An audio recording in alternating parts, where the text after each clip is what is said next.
बंगाल में एक बार फिर से टीएमसी की सरकार। बीजेपी 80 से नीचे पर सिमटती दिखी। पश्चिम बंगाल के चुनावी दंगल में तृणमूल कांग्रेस बाजी मारती दिख रही है। रविवार को आ रहे नतीजे में दोपहर तक ही ममता बनर्जी की पार्टी ने 200 का आंकड़ा पार कर लिया है, जबकि भारतीय जनता पार्टी 80 के आंकड़े तक भी नहीं पहुंच पा रही है। साफ है कि ममता बनर्जी लगातार तीसरी बार बंगाल की मुख्यमंत्री बनने जा रही हैं। 4 राज्यों यानी पश्चिम बंगाल, असम, केरल और तमिलनाडु के साथ केंद्र शासित प्रदेश पुदुचेरी में हुए चुनावों की मतगणना आज हो रही है। कोरोना की वजह से इस साल चुनावों का रंग फीका सा रहा और मतगणना भी तमाम पाबंदियों के बीच हो रही है। ममता बनर्जी लगातार तीसरी बार सत्ता में लौटती दिख रही हैं, तो वहीं बीजेपी की सीटें सैकड़ा भी पार नहीं कर सकी हैं। नंदीग्राम में ममता बनर्जी ने जीत दर्ज कर ली है। उन्होंने शुभेंदु अधिकारी को 1200 वोटों से हरा दिया है। उधर समर्थकों के सामने ममता बनर्जी ने कहा कि कोरोना से जंग ही हमारी पहली प्राथमिकता है।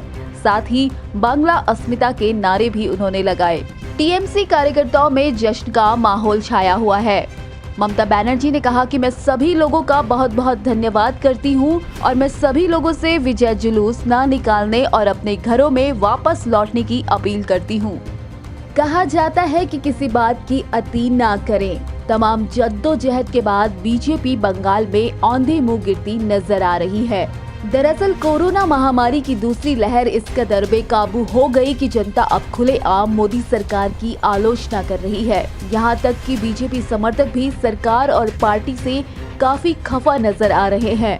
कोरोना संक्रमण के बढ़ते मामलों के साथ ही देश में मेडिकल ऑक्सीजन की कमी का मुद्दा इन दिनों काफी गरमाया हुआ है। मरीज ऑक्सीजन न मिल पाने के चलते दम तोड़ रहे हैं, तो पश्चिम बंगाल विधानसभा चुनाव में बीजेपी का हाल भी कुछ ऐसा ही हुआ। वैसे कुछ समय पहले कहा जा रहा था कि पूरे देश में मोदी का जादू छाया हुआ है। हर तरफ पीएम मोदी का गुणगान हो रहा था, लेकिन कोरोना की ऐसी बाढ़ आई कि देश मोदी सरकार के खिलाफ नजर आने लगी है। बंगाल के मिल रहे रुझान के बाद मोदी सरकार की तस्वीर बदलती नजर आ रही है। राजनीतिक विश्लेषकों की माने तो कहा जा रहा है कि बंगाल में बीजेपी की हार का सबसे बड़ा कारण बना है पार्टी का ओवर कॉन्फिडेंस। बंगाल में यूपी के बाद सबसे ज्यादा विधानसभा सीटें हैं। ऐसे में इस राज्य में विजय पताका फहराने की मोदी और बीजेपी की दिली ख्वाहिश थी, जो आज के परिणामों के चलते एक ख्वाहिश बनकर ही रह गई। बंगाल में भाजपा नहीं बल्कि पूरी केंद्र सरकार हारी है। बंगाल में अमित शाह नहीं बल्कि वह निर्लज राजनीति हारी है, जो महामारी के दौर में भी बिना मास्क लगाए सजे धजे मंचों से देशभक्ति के नारे लगाकर अपने ही देश की जनता को सभाओं में बुलाकर कोरोना के सामने चारे की तरह उनका इस्तेमाल कर रही थी। यह मामला अब एक प्रदेश का नहीं बल्कि पूरे देश का हो गया है। ये मामला प्रदेश तक ही सीमित रहता यदि पीएम से लेकर एचएम तक इसे प्रदेश स्तर तक ही बने रहने देते, लेकिन ऐसा नहीं हुआ। इसे जीने मरने का चुनाव बना दिया गया। जीत तो नहीं मिली, लेकिन मरण मिला।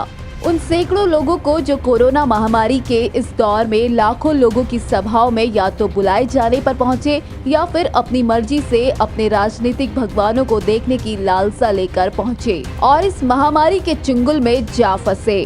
यहाँ एक ऐसी राजनीतिक मानसिकता हारी है जो जनता को केवल इस्तेमाल करना जानती है।